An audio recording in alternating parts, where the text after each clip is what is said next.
Friday, only 50% rain.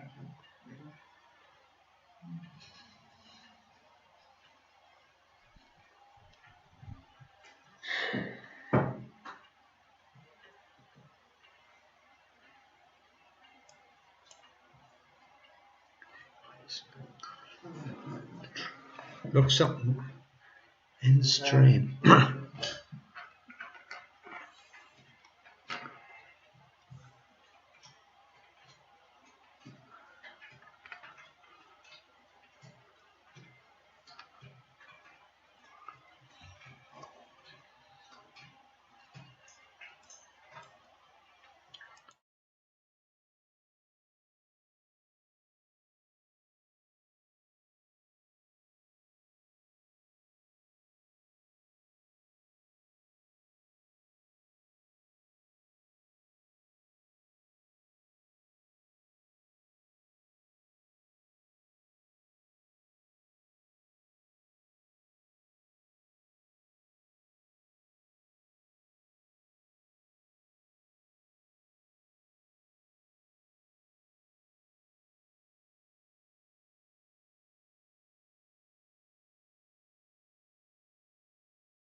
Good morning, all.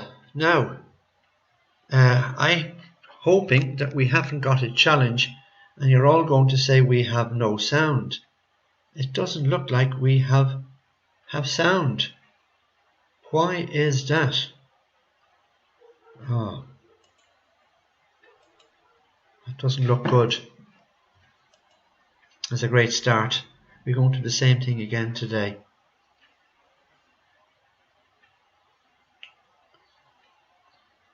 No, I am not getting any audio. Why am I not getting audio?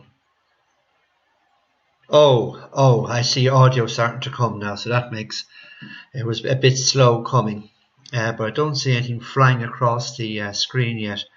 So as you come along, you're a little bit behind me, and oh yes, now we're looking. It takes a bit of time before it builds up. I will be expecting to. I think I'm up on Patricia. How do I connect? How does Patricia connect? And where was that? On. Well, you're not getting anything yet, Patricia, because you're 2 minutes behind where I am. So I don't know. It seems to be not going out. It seems to be a bit of a pause on it going out. Oh, here's something else coming into us. What's that, Mary? Okay. Oh, it's Vodafone. Mr. Vodafone. Okay. Bonnie. Bonnie, Bonnie has sent a message on WhatsApp, so we'll see what that is. I'm in. Oh, she's in. Yeah, hopefully you're all getting sound now and things are working that little bit better. It doesn't seem to have come to a live stream yet for us. It's just way back in the. If anybody is getting any word from us, let us know, because it seems to be going astray. It says 1:52 minutes before you're going to get anything. It's hard to imagine that I'm that much behind you. I will keep on talking anyway, because it'll be the first bit will be a bit on the waffly side, and hopefully we have an image coming down. Why is there such a gap between me and what's going out live is a little bit on the worrying side. But anyway, let us assume that we are on the road and that we are getting there. And we're all very welcome. Great to see you all signing in. Isn't technology wonderful when it gives so many different challenges? Well, the project this time round was to do with exposure compensation. And quite a few of you have sent in your homework, and I think most of you have got your heads around what's involved in it. It has mainly got to do with Okay. It's mainly. I'd like to know what's in it. It's just that I'm very concerned at present, because I don't know if this is working or not. I could be talking to myself here in the room.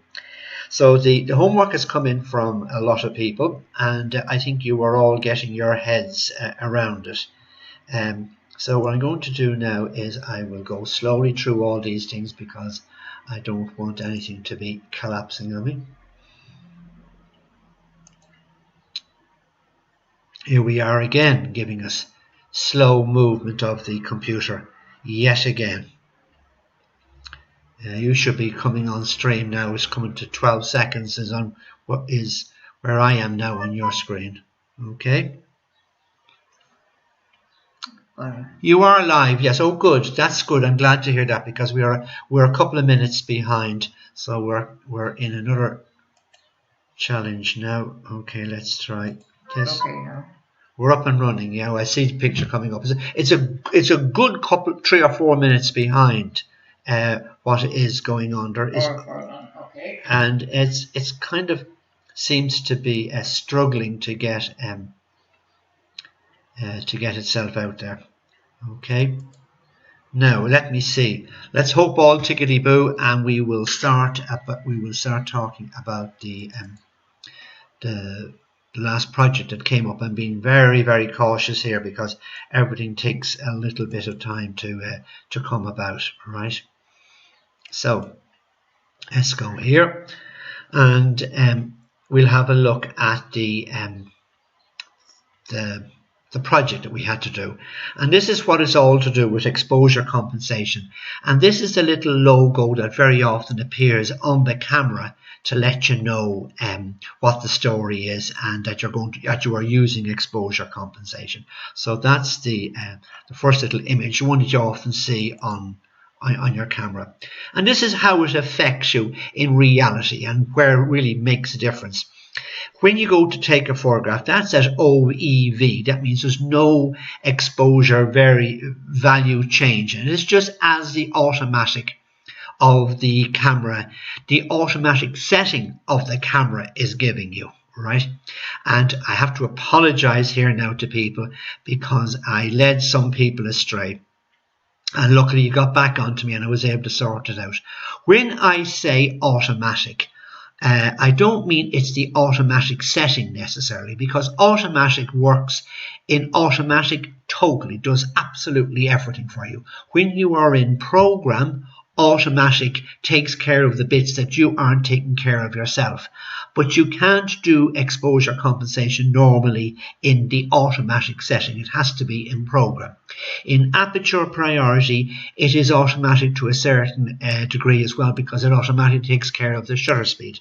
When you're in shutter speed, it automatically takes care of the aperture for you. When you're in manual, you have to take care of absolutely everything yourself. So there's always a certain amount of manual in the background. So that's it. On the previous one, it was, you couldn't see the detail in the shadows, whereas in this occasion you can see the detail in the shadows, but you're losing it in the highlights because it's +1. And there's 1.5 even going a little bit further. And there's +2 that's totally blown it out of it. And you would never in reality be using that. And the reason why I put you through this little exercise was to get used to using the button and to see what the extremes are. Sometimes when you know what the extremes are, you can filter it off to suit yourself that little bit later. And as I say, of all the things you're going to learn, of all the things that I ever teach on one of these photographic little courses that I'm doing, the two things that I say are the single most life-changing experiences is this one, exposure compensation and focus lock. And exposure lock often goes with focus lock, and they will be coming up. So this is a really worthwhile, and to know where the button is on your camera. I know some people had trouble getting the button to work. That goes with the territory. It will be the single most used exposure compensation because it is really a handy button to have. Now, this is what it would look like if it was on a telephone or on a phone. And this is a photograph taken of my carpet. You saw this before, but I have it in the red line up on top marked auto. That means the phone is set in auto. Now, some people who are doing it on their phone or on their tablets hadn't got any more options other than auto on it. And most phones do. Some tablets don't. I can't find it on the new iPad. On the iPad Air anyway, but obviously somebody will find it for me. So for those sort of people who were operating with a phone where the exposure compensation wasn't available in its usual format, right? You can cheat it. Patricia Devlin is not getting. Okay, Patricia Devlin. If Patricia Devlin, where would on your tablet or on your iPhone, I would have sent a link to the Mary McMahon is not getting. Oh, you just might be in a down phase at present. How long have we been on the air for, Mary? You should be. Yeah, you should be kind. Yeah.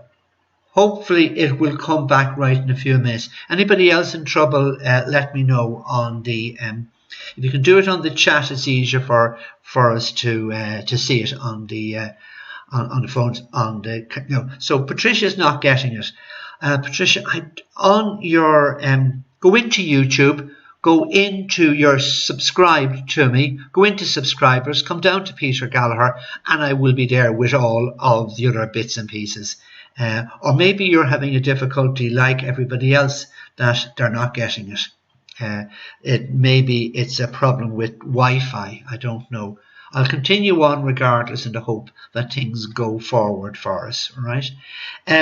So if you have the phone where this little button here is, if you press your finger there on that little button, it will bring up a little light for you here, right? And on an iPad it's the sun, and there's a line between it. And if you push that in one direction, it'll make the photograph brighter, and in the opposite direction, it'll make it darker. And that's the way you overcome your exposure compensation there. And it's one of the handiest little buttons on the phone that makes a huge difference to you. On a lot of phones, there are advanced settings, right, and on tablets, and in this case you get to it on this phone by hitting mode.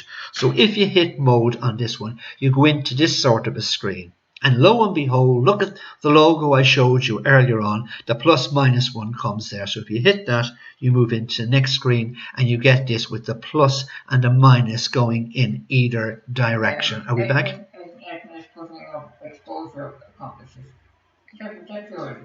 Exposure compensation. Yeah, that's what we're doing. She's put it up on Friends of Enoiga. Yeah? It's on Friends of Enoiga as well, the link. If you go into our website that we have set up, I have set up on the front page a button that will bring you directly to the page that all the live streams are on, right? So you can go and get a link for the website. You can get to it there. There's a link to the website on Class as well, on Skype. I put the link to it there. Go into the website, and on the very first page, the page it brings you on the home page, I have put up a special button that just says live stream. Hit the live stream, and that will bring you this way as well, right? Okay, this is on a camera, and very often you see in the little line over here where the plus and minus is. You hit that, and then it brings up this scale in underneath for you. It's also giving you information about the aperture, the shutter speed, and the ISO. Right, so that's the way it gets set there. So what you do then is, that's the shot I was going to use as the sample shot. Just set in program at the automatic setting, or in other words, at 0. They are both the same difference. So that's what I tried to achieve by putting the camera behind the camera, so you could see what was going on. So that was the first one taken at 0, and then I went to +2, and then I went up to +4, and this will go all the way to 5. Now some of you only went to 2 and 3, it was different. But if you notice the way that the camera copes with it, sometimes it changes the shutter speed, sometimes the aperture, and sometimes the ISO. So you don't really have control over how it is doing the plus and minus, but it is making it brighter or darker for you. And there's the -1, where we're starting to get more shadow detail, losing the highlight, getting more highlight detail and losing the shadow, and there's when you can just about see out the window. So that's the story with that. Hopefully somebody might put up on live stream that is coming through okay, or not coming through. It would be a great help, because as I say, we don't really know at this stage. Okay, let's go with the homework, and it all came in very well. Most of you sent it in my preferred option to me on Skype in my name. That works out very well. Other people did it different ways, and that's fine as well. I was able to find it. Sometimes if you put it in a different spot than what I'm expecting, I go around and I say, oh, that's where it is. So I'm not giving out or whatever, but my preferred option is when it comes in on my name in Skype. Now Patricia, I know, is having difficulty getting to us, and she's doing it on her tablet, and it is possible to do it in Skype as well, from your laptop, from your gallery straight into Skype, and send it to me as well. I tried it the other night, it does work. Okay, these ones were put in by Mary, and this was you can see this is a -1, just taking a bit of time to build up on the screen. That is because they're relatively big images. Okay, and you can see it was a very good subject to work with, because you can see from one spot to the next where they are going. These came in from Bernice, and Bernice has got the idea perfectly. She went the opposite way with the vertical way, where she can see the highlight detail out the window. This is Patricia. And there were her variations, and that's it being used in reality. Bernice again, this is another version from Bernice, which we had done. Right, you can see from one to the other. This was Bonnie's stuff that she put in. And I thought this was a great way of handling it, because it's more the way we would actually use it rather than make necessarily on the window. The window gave a great extreme, and in this case you can see as you go from image to image that it makes the highlight and shadow darker and brighter as you're going through. And she's put in the +1 and +2 on it. Okay, this is Eileen. Eileen has got on great with it as well. It was frustrating at times, I know, but I think it's worth it at the end. This is Etna's way of doing it. She went out, and it's great against the sky, because the sky is usually the one that catches you. You're photographing a building and you've got loads of sky in it, and there's no detail in the building, and that's where this system comes in very, very well. And you can see the different variations on it. Are we getting, is it coming through to them? Are they getting, is it coming through? Yes, it looks like the camera came through. Oh, good, you're a good bit behind us. Excellent, okay. These were, yeah, you're a good bit, 4 or 5 minutes behind where I actually am. So that's why there's a big delay. Obviously, the Wi-Fi is taking a long time to get from here to where ye are. It's probably going through, God knows, from one server to the other all around the world. These were put in by Gary. And Gary sent in 2 sets to us, right? One where he had shot them plus and minus, and then other ones that he had used flash in them, right? And he went through them. Now, I think, Gary, you might have one of them named wrong, because the auto one and the 0 one should have been theoretically the same. Maybe there's something else going on that I'm unaware of. Now, I didn't put any of the ones in, or maybe that's the one, that's one that you use the flash with, right? You can see the way the flash is used for fill, right? So let me go back to that last one. This is a very interesting concept that Gary has brought out into it. You can use exposure compensation on the camera, and that will be able to, you know, make it brighter or darker. When you bring in the next issue of using flash to fill in the shadows, it gets a little bit more complex insofar as, and I don't know what Gary was doing here, was that it's not the exposure that you start using the exposure compensation on, it's your flash. And some flashes on cameras have that as a facility that you can use plus and minus, kind of like exposure compensation on your flash independently to the exposure. Maybe that's what Gary was trying to do here, to get one to balance out against the other. And this is a really worthwhile exercise to do, because one of your projects that's going to come up, not in the too distant future, is going to involve this, where you're trying to get detail both in the highlight and in the shadow. You can compromise with plus minus to get both of them right, but it's very hard to get both right. So you get both right by getting the exposure right outside in one way and inside in a different way by using the flash, right? But you've got to control one relative to the other, right? So that is a really challenging thing to get around. It can be done in manual as well. It's going into really advanced type stuff, but great that you saw it and had a look at it, because it is a very, very interesting place to be, especially for intermediate to advanced people. That's what they are doing out there. Maybe you're starting to knock on the door and realize that those sort of things are there. Now, the quick, easier, handier way of doing it is, and this is the way they used to do it many years ago, if you wait for dusk, just before dusk comes, the lighting outside and the lighting inside balances out much closer to being correct. And if you use that to take your photograph without flash indoors, you will get a nice balance between seeing the inside of the room and the outside of the room. So that's a really interesting exercise to do.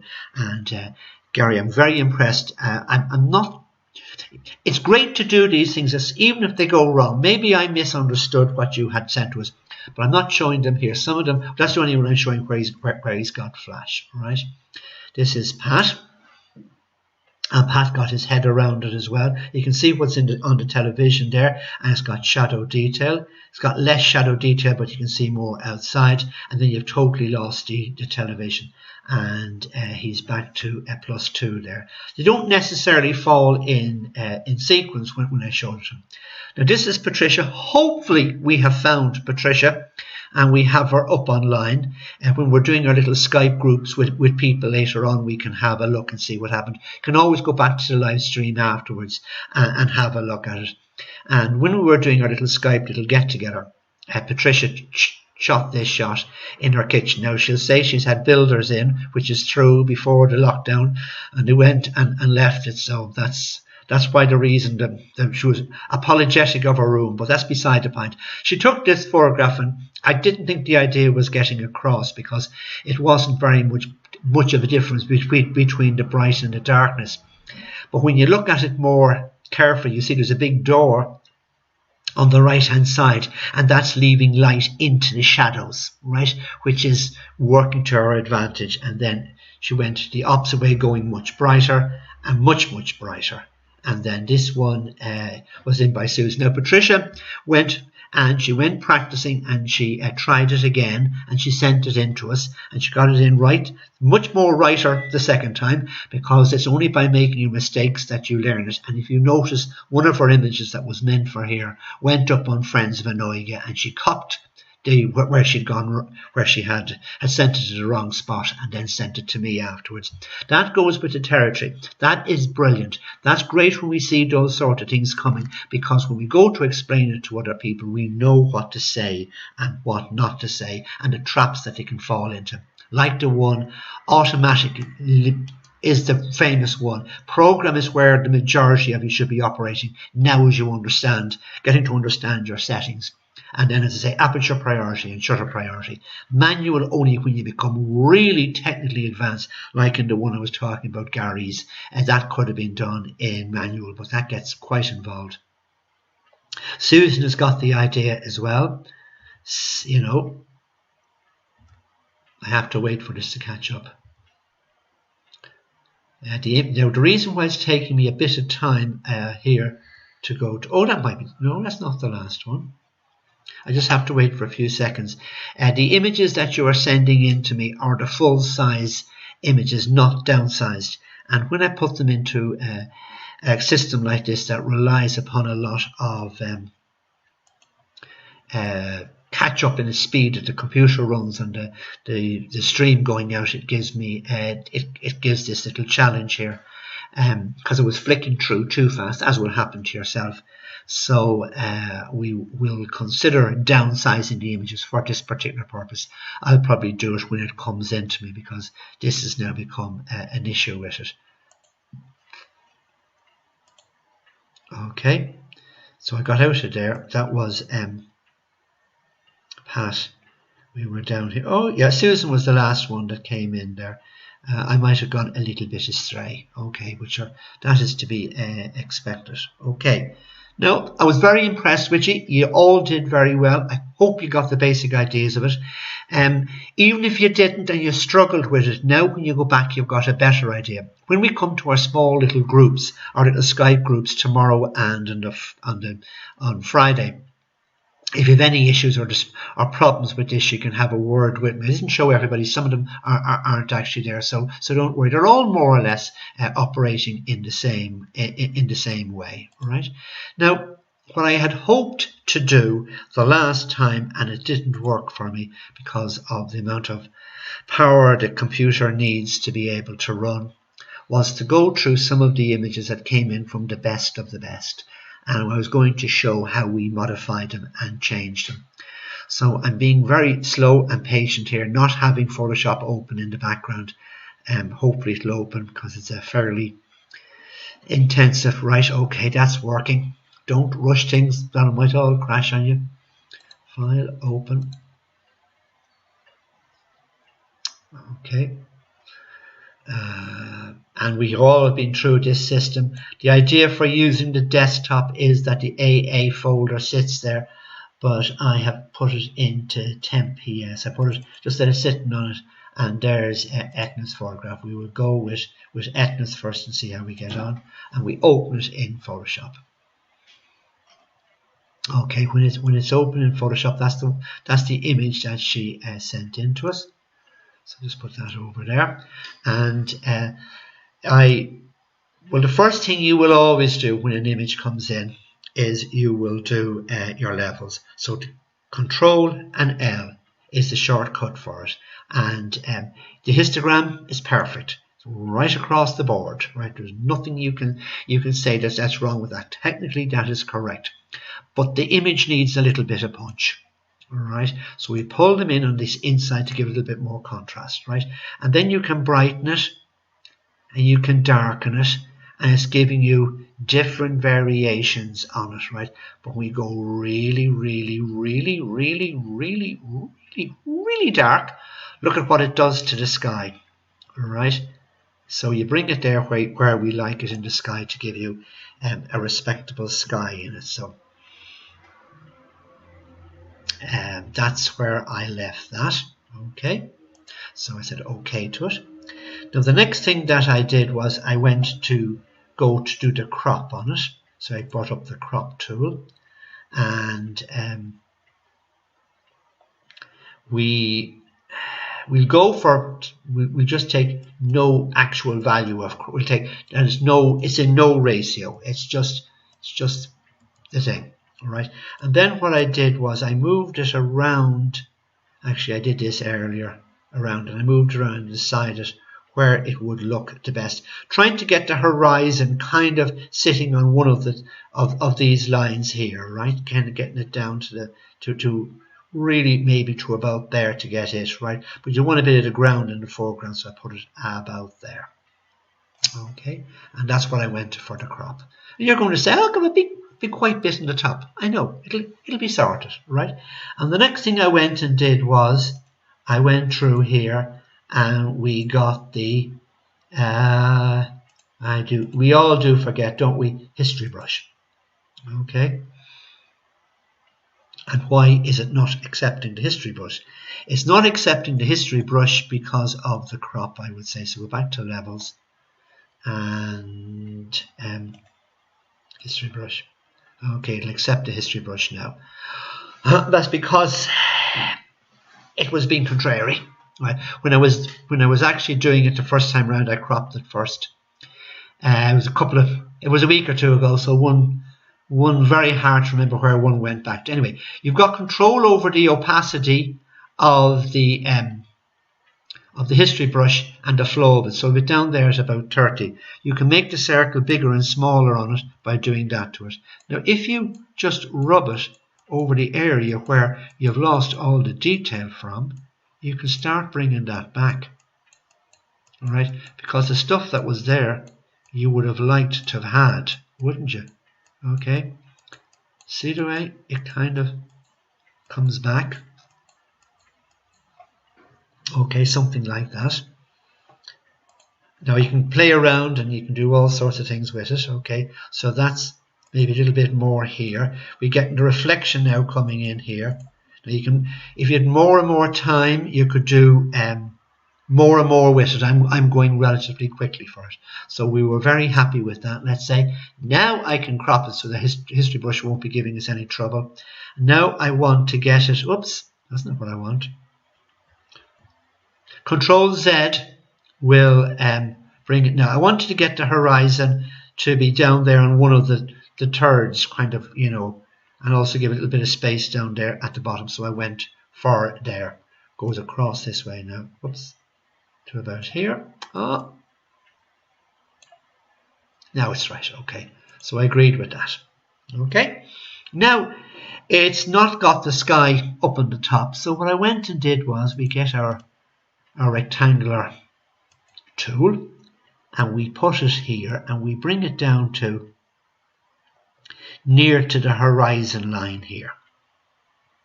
Okay, and we put it there. Now we right click into the center of it and we layer via copy. Okay, see the layer come up here now, and it is up on top. Now, if you go to your move tool, which is this tool, shortcut is the V, right? This little fella comes up here, and you can pull the sky up, right? Now, you and I know I have pulled up the sky, right? But those who are watching it as a final print aren't going to see that, right? Now we get rid of that line, and it doesn't. Now we could have gone a little bit. We need to go a little bit further so we don't have that white line on top. And we say up here yes to agree to it, and then just hit it down there, and you don't see that line anymore. That line isn't really there. It's the layers here that's involved, right? The next thing we can do is we can flatten the layers, or merge visible, whichever you want, so it all becomes one layer again. This would be a good time now maybe again to go to Control L. I don't like going too many times to Control L. You could just pop up the contrast maybe a little bit now, make it a little bit brighter or darker overall to get to the spot you want. Okay, and then the two magical tools. One is the burn tool, and I would put it in to see it's working in the midtones. You got to control over the exposure, how bright or dark it is. Let's say about 75%. And what I do is I like to darken the corners and darken off the top. You see this bit here where there's no detail? That's burnt highlight, right? Remember we were talking about that on other occasions as well. So exposure compensation, it's not there, right? In the exposure because it's not there. Now, in this occasion here, you can see it may be more pronounced, but you know, we're being pernickety, right? So then I also like to maybe darken down here, okay? And then the next thing I do, which brought last time, we get the dodge tool, right? And we get the size of its brush. Oh, they're way too big. It's the brackety keys that's beyond the letter P. There are two bracket keys. One will make it bigger and one will make it smaller. If you want to make the image bigger on the screen, you just go Control plus, right? Control plus. I like the idea of key cuts because if it's something that you're going to be using all the time, so I make it roughly the size of the pad. Won't make it 100% because that's a wee bit too much, and make that a little bit smaller. And what I did was only 27%, not working up here. Let's go the whole Monty. Okay, that's going for the highlights, so we want midtones, or even that's more in the shadows, isn't it? Do you see now the way it's brightening up this little pathway? See the way the pathway is brightening up? We're up at 100%, yeah. And then that brightens it up. Okay. And that's, now we could do a lot more on this. If you're doing it for exhibition and time, you would have it. When you were shooting that shot, I'm talking about this burnt highlights. And on a lot of cameras, they have a facility that you can turn on your camera that will flash at you and will say that there's a burnt highlight, right? I've often seen people when they be out on walks asking me, why is the camera all flashing in the back? And that's because you have that setting turned on. So if this was seen in the back of the camera, that bit there would be flashing in a white or a yellow or a red color. And that's saying that there's no detail there. And the JPEG has put no detail, because you're asking a lot for it to go from a shadow to highlight in detail. RAW is better. For the really advanced people, that's where that would come in. But if you're shooting in JPEG, what you would do, you would make one then a little bit, you would make it less exposure. You'd want a highlight detail. So the highlight detail, was it on the plus or on the minus side when you're doing exposure compensation? You don't know, you can't remember. So you go and you try one, and then if it doesn't work, you try the other one. This is not moving. This is not going to go anywhere. All right. So you have control over it. And that was the attempt done here. So that's what we started with, and this is what we end it with. Right. Now you can do a lot more, make it more punchy and all sorts of things. But I'm just saying, in this short period of time, the amount of changes that we were able to. Now, when you go to save that off, you will go File, Save As, not Save. Right, and I always put something else at the end of the name, like new or number 2 or 3 or 4 or whatever, so you have that one saved off. Okay, full Monty of JPEG, because we're producing a JPEG. Always prefer to be looking at it than looking for it. Okay, and then you can close that off. Okay, now the next one that we had hoped to do on the last time on this occasion was to go with open. Oh no, Peter, I'm in love. Open. And we'll go and get, now because that's where we were the last time, hopefully it'll end, and we'll go to Bonnie's one. This is a very interesting one. Okay. This is very interesting. You can do the levels at the beginning of this if you want to control L. And you can see that this bit hasn't been taken in. Now, I don't know why this happens. This also happens to Maura as well. And I know Bonnie and Maura spend a lot of time and effort making sure that these things are done. But for some unknown reason, it has popped over there.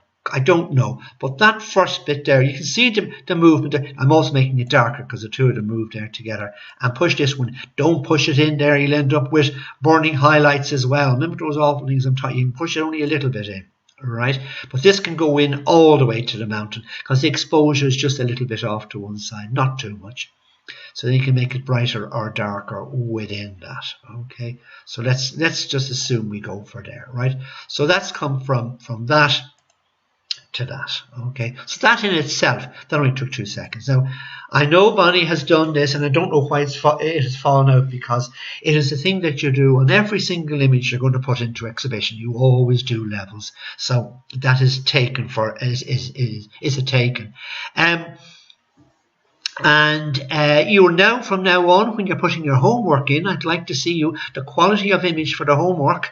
Even though they're only technical things that we are doing, we're looking for the photographic quality there as well. Okay. I'm just looking at my live stream that's going out, which is a good bit behind, and it looks like it's buffing a lot for the Wi-Fi speed is struggling for some unknown reason. Hopefully it's not on your side and you're all getting it. You're all getting it good. So if you are, say it's running well or it's buffing on you or whatever. Anyway, this is Bonnie's. So the next thing is cropping, right? And this was extremely interesting when it came to cropping, right? And I like the idea when these lines come up. I know they're only rules, but they give you a great guideline as to what way you could potentially compose your photograph. Having them turned on your camera when you're taking photographs is a good advantage as well. Shoot first, ask questions later, and then ask yourself, are the significant points there, and there anything to do with horizontal or vertical lines? Have the 4 points anything to do with the center of interest? That being the most important, second, third, and fourth most important. That being the strongest one, right? So the boat is the center of interest in this case. So what I did was I put the boat up there. Okay, and I had a look at it up there. Then I brought the boat back down here. Had a look at it over there. This is just taking a bit of time to reorganize itself on the screen. Okay, and then obviously put it over there. It's not on the line, so bringing it over here, it is, right? It's falling on 1 1/3. Okay, now by doing it like that, you can see we have left out this. We have left this foreground out here. Okay, Mary's getting that for me. Is it okay? Reception very good. Oh, that's good. It's not great here. Thank you. That makes me much happier. You can see the way it's kind of juggling. I already tell you if there's bad news. She only tells me if there's bad news. That's a good way to be. So now that's the the cropping that I have on the actual image. And as you can see, we have bits and pieces of white out here, so we can pull that in there. Now, if I pull that down there, the third will go off where I want it from, right? So I'll get the boat into about there for a compromise. This bit is not in shot now. Now, it could have been if the boat was up there. As I said, there's loads of ways that this particular one could be done. So let's agree to that and say yes with this little button up here. Okay, so go Control plus so you can see it again. Now, it's got smaller, I know. And you're not going to have the same quality of resolution that you would have had if you had just shot it this way. So when the shot was being taken in the first case, you could have had the thirds on, you could have looked at it, you could have decided, shoot first, ask questions later, then look through the camera, look and see where the lines are lying, and then shoot it according to that, because it's a good guide. It's, you know, it's you can break those rules if you want to. It's not the end of the world. But that's now creating a different type of composition. You can see again the problem with this with the sky. So the trick that I do, as we did the last time, get a line that's on the horizon. There is a good spot. What we do the last time, right click, layer via copy, not via cut, via copy. That means you're making another copy of it's in there, right? Go to your move tool, or the V key will do it, and you get this little fella coming up here. Now, don't move this fella. If you move this fella, you'll see a line there. But if you only move this fella, you'll make the mountain higher. Now, you in reality know, and because of the content of it, because it's all nondescript in there, right? Nobody's going to know that you've pulled it. You know you've pulled it, all right? And then come down here. Here, and you can see the combination where it has gone into a different style of photograph. Same thing again here, so that we can work on it. We just flatten the image. Flatten the image, so it's all the one. There's only one layer here now, so you can work on it all. This bit here is a no-no. So that needs a bit of work done on it, because always check it around the corners to see if there's anything pronounced giving trouble, and that's giving trouble there. So that needs to be got rid of, right? I think we could do another little bit of punching up on contrast. I never like to do this too. See the way it's moved again, right? Because it's in a different spot. Now you see the way we're getting a much more punchier image there now. Maybe that's the reason why levels move. Maybe it's in one version, and then when you change it, I don't know. I will discover that now. The more you play around, the better. Okay. Then the next thing that I do on nearly all of these, I go to because this is what we used to do in the darkroom. This was normally we're going 70%. I just like to get the sides a little bit darker, and here a little bit darker, and across there, and across there. Now, this one down here just giving us trouble on the bottom. We go with the clone tool, might often get us out of trouble. Go Control plus.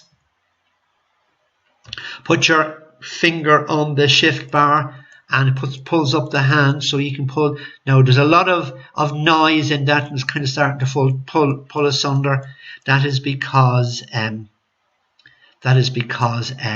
we've cropped in relatively tight. That's why it's not really a good idea. Getting rid of that could be challenging. It's very nondescript down there, so maybe by just cloning in that bit from it, put your cursor over what you want to clone, put your finger on the Alt key, left click, and then this is what you'll be getting here. All right? See the way I'm putting it in? Every time I left click it puts. You don't want to spend more time. It's very nondescript down there, so you're not going to see that it's not perfect. But it'll kind of look like it's all gone in there. Now, if you had more time, you can. I'm going to only do it very, very quickly. You'd do it much better, and you'd fill in each one, and you'd go to a different spot, and all those sort of things. Right. Okay, so that's it. Come back. Control minus. If you want to get it into the center of the screen, you can use these bars here. Control minus, so you see it all on screen. Okay, and what I also did in on this shot was I went back in here and I went to the dodge tool and I went for highlights or midtones maybe here, and I got my brush a little bit bigger using the brackets beside the P. Come on. When you do something wrong, Control Z, because 100% is too much. Okay. Ah yeah, the brush is getting a little bit bigger for me now. I'm expecting the computer to do too much. And I run it across there to get them to jump at you and to jump over there, right? And then I put it in there to get little bits of here to kind of give a little bit of, see the way I'm lightening up the mountain there, just to kind of give it a little, not going over, we don't want it bright over in the corner to take your fingers out of it, right? So that's where we ended up on that image. So let's have a look in history from where we started. That's what we started with. And then by playing around, and it's one of the many combinations that's available because the shot had endless amounts of potential in it, and that's what we ended up with. So it's obvious now if you're going into competition, that one is what a beginner would put in because they haven't learned all these things yet, intermediate and advanced, or thinking along those sort of lines. All right, and then that's the image. Sin an scale, right?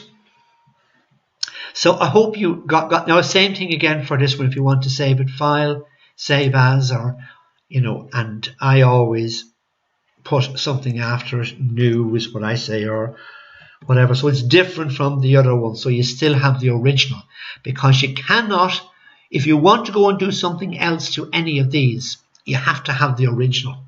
Right, so that's why I always think it's a very good idea to have a folder or a file somewhere where the original lives and it never gets touched in case anything would go wrong, because you can so easily lose, always at 12. Better to be looking at it than looking for it. And I close this off. Okay, go away. I'm going to close off Photoshop as well so that there's not stuff running in the background. Okay. We are now getting to the next one. What's expected of you? God, nothing but hard work in this group, right? And we're moving on to our next subject now. Any questions to do with exposure compensation? When we get to our little subgroups in our little classes, we will talk about it there. If I give you something to do in this next project and you're unsure, you're not in a little group tomorrow with us, and you have to have it for Friday, just give me a ring and we'll go through it with you if you've got any trouble. I get the most impressive part of the whole lot for me is the people who are struggling the most and they manage to get a photograph up and get it organized. Whether it's right or wrong, or in the right place or the wrong place, that doesn't matter. Okay, so the next thing we're going to go off to do is, who took it? Who took it? Ratio. Okay.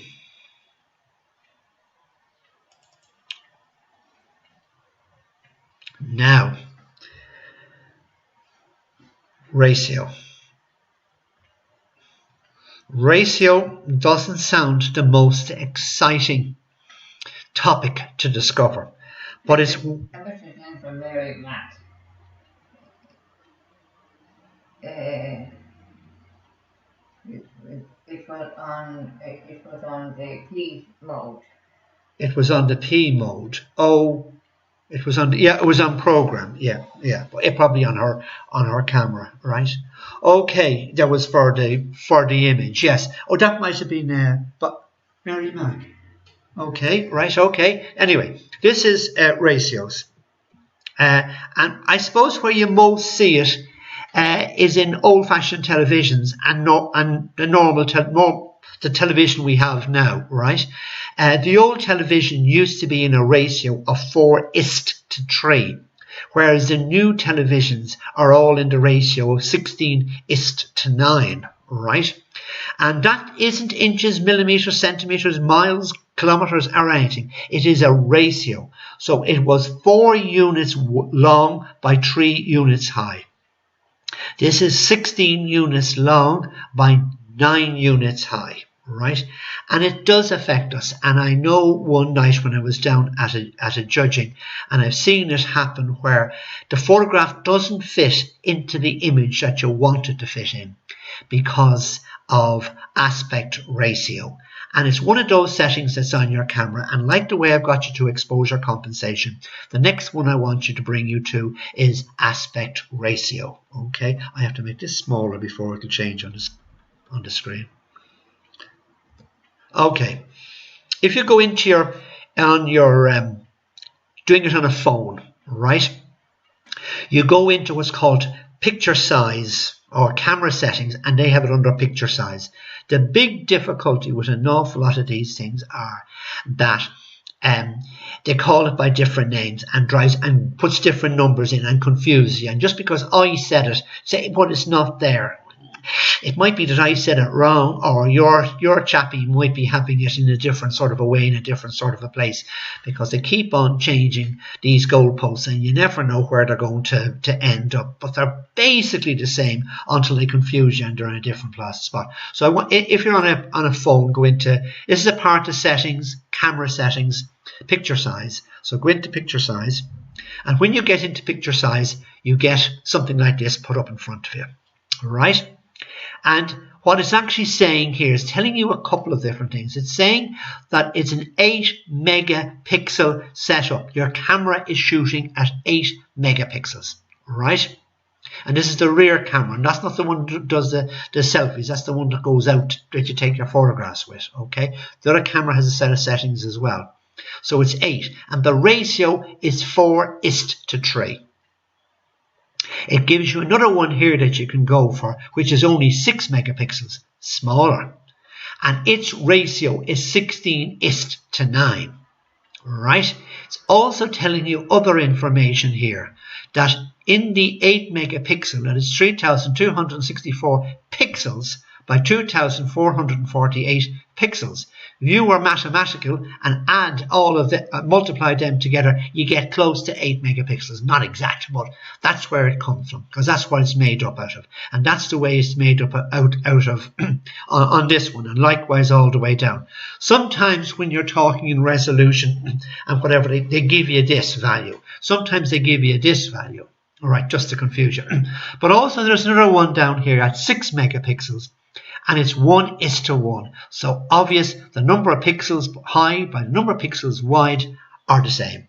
And then it gives you two other options down here. Still the same 4:3 is what that one is. Still the 16:9 is what that is.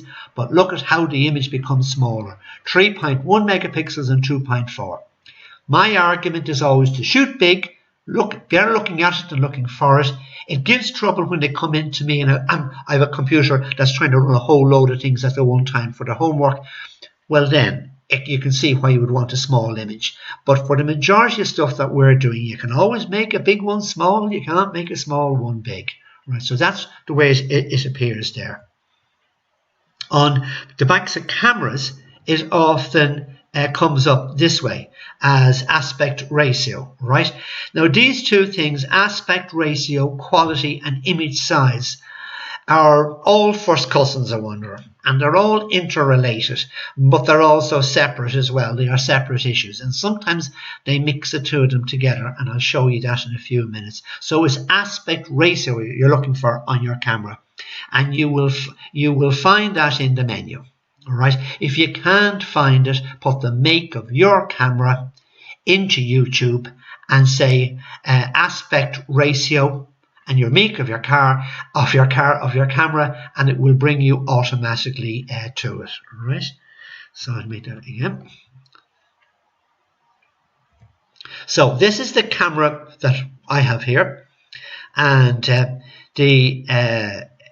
it drove me mad trying to find out where the aspect ratio was on it. And it wasn't in the menu at all, it was on one of the buttons. And believe you me, I spent a long time trying to find it. and I took a photograph of it with the phone. So that's what you were seeing here, right? And there's a lot of information on this screen. It's important to read the information that comes up on the screen, or even get your head around what all the things mean. This is a ratio here. This is aspect ratio. They're called picture settings. Right, okay, but it is aspect ratio. And they are giving you 4:3, 3:2, 16:9, and 1:1. Now, they're the normal ones that will come across and you will normally see. Okay? So I said, okay, I'll go here for this 3:2 because that's what I want to do my samples with. I thought no more about it.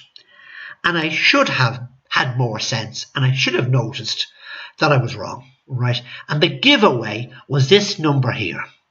Right, if all else fails, that number gives you away, because it's saying that the camera is producing a 3:2 ratio image, right, in medium quality, right. It's giving you 10 megapixels of an image, which is much better than what the phone is giving you, I admit. And it will allow you to take 1,919 more photographs on your camera, right? Big number of photographs, and it's quite a big card as well, right? So that should have been a warning sign to me. I missed it.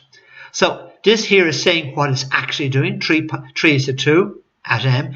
This symbol here has got to do with the way that the file gets compressed, how the JPEG gets compressed. It can get compressed a lot or a little.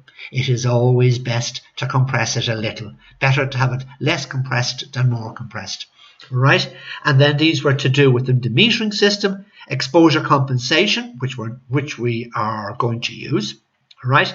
And this is the shutter speed and the aperture. And that was the way out of it. So I realized that was wrong, and I went and reshot it again. And see what I've done now. It's 3:2 with 20 megapixels, twice the amount. Substantial. The camera is a 20 megapixel, cost an arm and a leg in its day. And why be looking at it and not using it? I wasn't. So I went and got it right at the end. Okay. So that's what I went off. So I went off and took some photographs with it. Now, this is what I want to explain to you about the whole concept of aspect ratio, which happens to be, this one is 3:2. Don't worry about that black line at the bottom. It's not two triangles. It's meant to be one white piece of a photograph. Right? The black line is just going through the middle to show where the diagonal of the line is. Right? So the diagonal of the line is going through, as we say, in the center. And the ratios is 3:2. So it's 3 units across the top, 2 units from top to bottom. Okay? So this is what we started to live with when we went to 35mm film. This is what we were starting to live with when we left the roll films from the previous era. And we remember when we used to get out and get photographs printed. The size of print we used to get was 6:4. Now this aspect ratio has a lot to do with printing and the size of a print, right? So a 6:4 print will come off a 3:2 ratio image that you have set with no cropping. Everything will fit on it. What you see is what you get. Everything can be there, more or less. Okay, so that was the 3:2, which we all know and loved, right? Do you remember the 7:5? 7:5 fitted absolutely perfect into the 3:2 ratio. 6:8. No, it's not. It is following the diagonal line. You have to pretend, right? Okay, it's not exact, but more or less following. 6:8 we know and love. 10:7. Do you remember 10:7? We were doing 10:8, and then we put a 35mm photograph in and asked for a 10:8, and we lost both sides off, and we were wondering where it had gone. That's why it's not 10:8. It's 10:7 is a 3:2. 12:8. A4, because the 3:2 is in the A sizes. The A4, A5, A6, A6, they're all in the same system, right? And then 16:12 was the other size, and 16:24 is if you had a whole white area in operation there. So that's 3:2. 4:3 is what the old TVs used to be, and it is also what we used to have when we were using roll film, and we were using 120 film and all those sort of things. And it was 4:3. You kind of see they use this sometimes now in movies to make it look like that it's from the past. We kind of see this sort of an image on the TV when we're looking at something. It looks really old-fashioned, but that's the 4:3. And that's where it comes from. And the sizes we used to be using in those days was 5x4. 5x4 fitted in perfectly into that size. 10x8, as I was saying, not 10x7. 10x8 went in there. 11x14 was another one of the sizes that we used to always get printed. 16x20 was the size we always got printed. And of course, the whole size became 20x24. Okay? So that's how the lighting ratios come about. And now we come to this new world that we live in, where most people are looking at photographs on phones or on TV, and they're seeing it in this ratio that you see it up on the screen, which is the same ratio your screen is in, all right? 16:9. So that's what 16:9 looks like, and we've kind of got used to that. And we sometimes have a tendency to stay back in the other ratios. And I often have said this before, that, and it's one of the projects coming up for you, you'll be having it later on, is the concept of 16:9 will be a very good ratio to work in if you were making a slideshow that you were going to show to somebody else, whether you were going to show it on a club night or whether you wanted to give it to somebody else. 16:9 is the one to work with. When you work in the other ratios, you're not filling your screen. With this, you will fill your full screen. On this occasion, it's not, because there's all the software and all the bits and pieces around the outside. But that's what 16:9. 16:9, right? This one is a 3:2. So if you put 3:2 in, you're losing the bits in the white you can't see. I've written down 3:2. In paper size ratios, that would be kind of like a 6x4 print, and all of the ones that went according to the 6x4s, and that's what it looks like. Now, you lose the side. The side is gone, all right? So that's the 3:2. If you come down to 4:3, which is like the 10x8 type size, you lose both sides. Right, and even more, and the composition becomes different again. So if you go on to the next one, 1:1, it's become square, and this is starting to become very, very popular, especially as I was saying the other day in Instagram. And Declan again has put out some wonderful stuff up on Instagram. You know, and thank you. He also put in the hashtag for the Anoiga one, the hashtag Anoiga photo, and it is on it. So if you go into Instagram and search the hashtag Anoiga photo, hopefully it will come to his image, and that's where 1:1 is used, right? And this one is starting to be used as well. I find it very awkward, and video is being shot this way when people use their phone in the upright position, using it in 16:9. Right, so it's one we're going to have to get used to, because that's, see, television screens, you'd have to put them over on the side. If you go into shopping centres, you see them using their television screen in the vertical format for advertising and putting different bits and pieces in it as well. So that's another interesting concept for us to be thinking about. Right, here comes the homework. Okay, using the aspect ratio setting on your camera, shoot 5 images. There are only 4 up on the screen. I know, but you can turn one of them vertical, you know, and make the rest others horizontal. The one I'd like to see you experimenting with is the 16:9, the one I showed there at the end. I think it could be a quite interesting one to work with. So your project is to go, now I would like you to use the settings on your camera, that you find the aspect ratio on your camera and use it there. You can cheat. There are ways of cheating, okay? And go out and take 5 different photographs. Now, not only using the different ratios, try and have them suitable for that ratio. 16:9 is obviously going to be a wide shot where you need something to be wide. The square one is something that adds itself to being a square photograph. and then the 4:3 and the 3:2 would be, then they'll actually be quite similar.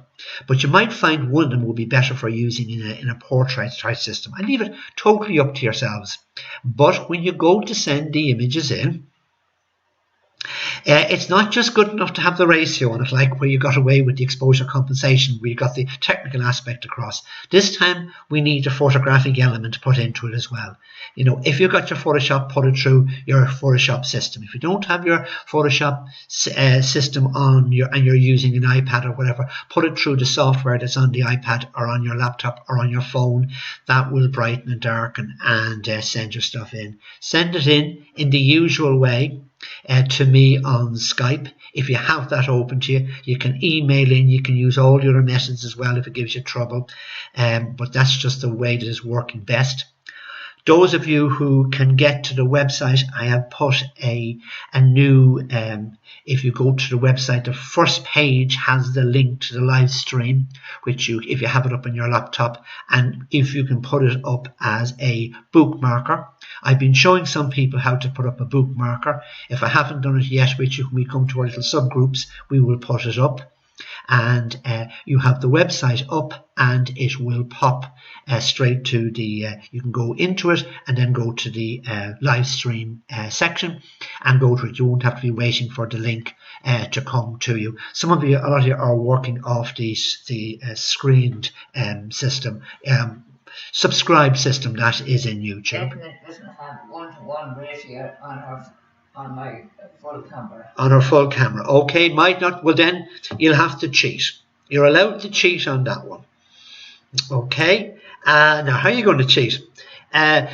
But yes, sometimes they don't. On most phones they do. Some cameras do. No, you might see different systems on your camera other than those ones. They're the more common ones, the more popular ones, right? And you just have to work around it. It's okay to cheat once you don't get caught, right? But once you get the concept. But the idea is that I want you to try and find where it is on your camera and use it. Because if you're shooting for slideshow, you'll be shooting 16:9. 1:1 is just, I'm telling you about it because it's only if you're shooting only for Instagram, you would leave with it. But that's the way Hasselblad used to operate in the past. And, you know, they were the market leaders and they always had square images and they always thought how great their square image was. So it's all relative. Okay, so that's the way. Thank you all for your patience. Sorry, it may not have run all that much over. In reality, it's got to do with the time delay between the time the system goes out and comes back. Homework for Friday, for Thursday lunchtime, because the next live stream will be on Friday, and I would like to be able to show your images. If you would like to leave a little note alongside it, if you've got trouble or whatever along with it, is okay. Obviously, the file name becomes the 4:3, 3:2, 1:1 with your name, as is usual. And it seems to be working for the majority of people. There's been no major issues yet. Thank you all very much for your time and trouble. It was very much appreciated. The effort you all went to do all the projects. Keep up the good work. I know it's frustrating. We'll be only going on for another couple of weeks, and let's see how much we can get done. A little every day. And the beauty about it is that it all spins around within 2 or 3 days. And then you know if you're right or wrong. And if anything has gone wrong, we can always sort it out. If you found something that went wrong and you could do it better, go back and do it for your own sake. And those who are screaming at the screen because I've said something wrong or whatever, we'll try and correct it afterwards. Okay, slán and enjoy yourselves, and looking forward to seeing you all in the next one. Take care. Bye.